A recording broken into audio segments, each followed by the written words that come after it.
Hello friends, welcome back to my YouTube channel inside Prabhas kitchen. आज मैं आप लोगों के लिए लेके आई हूँ बहुत ही क्रिस्पी, बहुत ही टेस्टी मटर की कचौड़ी, जो कि इन सर्दियों के मौसम में खाने में बहुत ही मज़ा आएगा। तो चलिए बिना देर किए शुरू करते हैं और देखते हैं कि ये कचौड़ियाँ कैसे बनाई जाती हैं।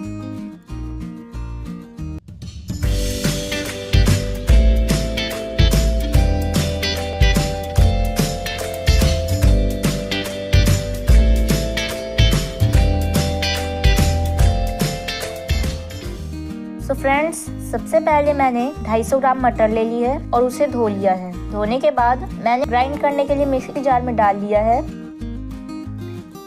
और उसके साथ ही एक अदरक और 2 हरी मिर्च उसमें डाल ली है और इसको ग्राइंड करके देखिए कितना अच्छा पेस्ट बनकर तैयार हुआ है। और हमें इसे सिर्फ 1 से 2 बार ग्राइंड करना है और उसके बाद पूरा पेस्ट बनकर तैयार हो जाएगा। पेस्ट तैयार करने के बाद मैंने इसे एक दूसरे बाउल में निकाल लिया है। अब चलिए, ग्राइंडिंग तक का तो काम हो गया है, पेस्ट भी बनकर तैयार हो गया है। अब दूसरा काम करते हैं। तो उसके लिए सबसे पहले हमें कढ़ाई गैस पर चढ़ा लेनी है और उसमें सरसों का तेल डाल लेना है।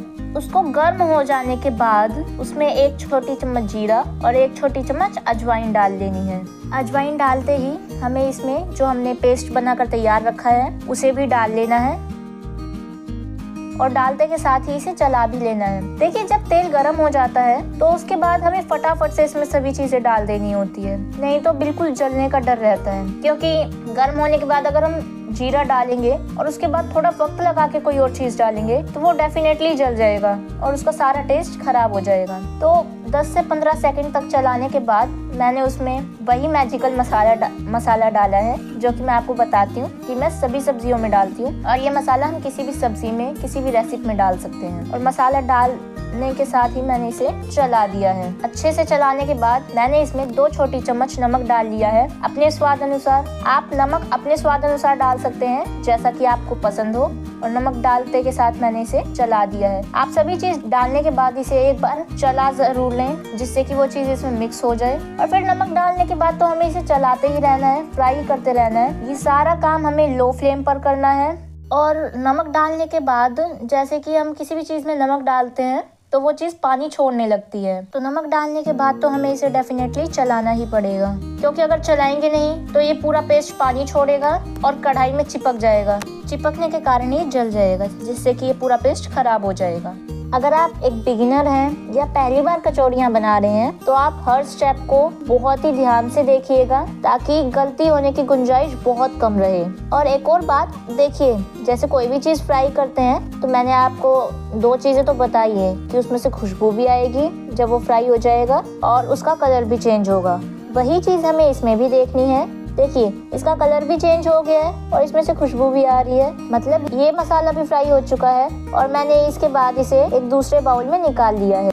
अब इसके बाद 1 मीडियम कप मैदा लेनी है और उसमें 1 मीडियम कप गेहूं का आटा डाल लेना है। मतलब जितना हमें मैदा लेना है उतना ही हमें आटा लेना है। इसके बाद 1 छोटी चम्मच नमक लेना है और इसमें मिक्स कर लेना है। और 1 छोटी चम्मच में बहुत थोड़ी सी हींग ले ली है और इसमें डाल ली है।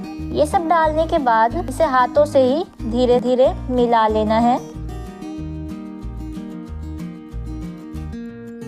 और मिलाने के बाद इसमें आधा छोटा कप रिफाइंड डाल के इसे मिक्स कर लेना है। मिक्स जैसे कि मैं करके दिखा रही हूँ वैसे करना है, रगड़ रगड़ के मिक्स करना है। मतलब जब इसमें गांठें बनने लग जाएंगी तो मतलब बिल्कुल ये सही बनकर तैयार होने लग जाएगा। और अच्छे से मिक्स करने के बाद इसमें पानी डाल के इसका डो तैयार कर लेना है। रिफाइंड डालडा या घी या तेल नॉर्मली हम मोइन के लिए डालते हैं, इसलिए हमें इसमें एक बार चेक करना है कि ये चिपकने लगा है कि नहीं। चलिए फ्रेंड्स, डो लग के तैयार हो गया है। अब ये जो डो मैंने लगाया है इसे थोड़ी देर के लिए ढक के रख देते हैं। और इसके बाद मैंने एक कढ़ाई गैस पर चढ़ा ली है, जिसमें कि मैंने रिफाइंड ऑयल गर्म करने के लिए ले लिया है। जब तक कि ये गर्म हो रहा है, चलिए कचौड़ियाँ बनाकर तैयार कर लेते हैं।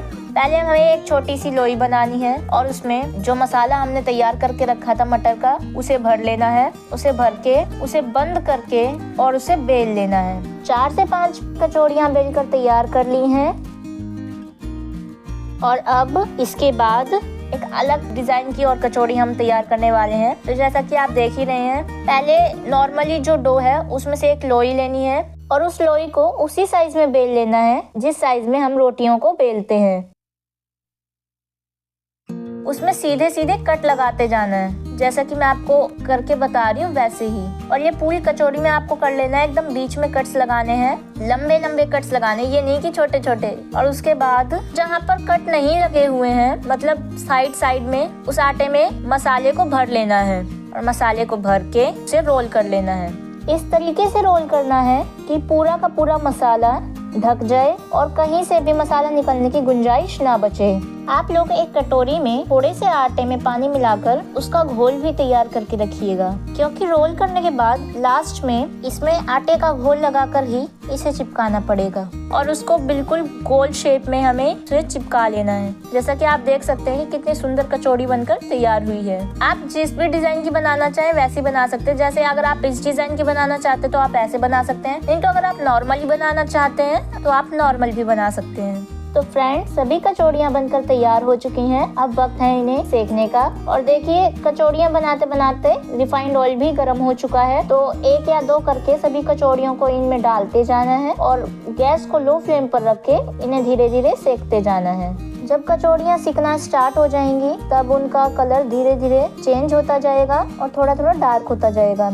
कई बार जो बिगिनर्स होते हैं उनको लगता है कि जब पूरा डार्क कलर हो जाए तभी हमें कचौड़ियाँ निकालनी होती हैं, लेकिन डार्क कलर होने के बाद कई बार कचौड़ियाँ जल जाती हैं। तो ऐसी गलती नहीं करनी है। अगर आप लो फ्लेम पर सेक रहे हैं, थोड़ा थोड़ा जब हल्का कलर होने लग जाएगा तो भी मतलब कचौड़ियाँ सिकने लग जाएंगी। तो आप उनको बहुत ही सावधानी से सेकें। और अगर पहली बार बना रहे हैं तो कोई भी ऐसी गलती ना करने की कोशिश करें जिससे कि कचौड़ियाँ जल जाएं। मैंने आपको दोनों तरह की कचौड़ियाँ बना के दिखा दी हैं। जौन सी आपको पसंद हो आप वो कचौड़ियाँ बना सकते हैं। अब सभी कचौड़ियाँ बनकर एकदम तैयार हो चुकी हैं।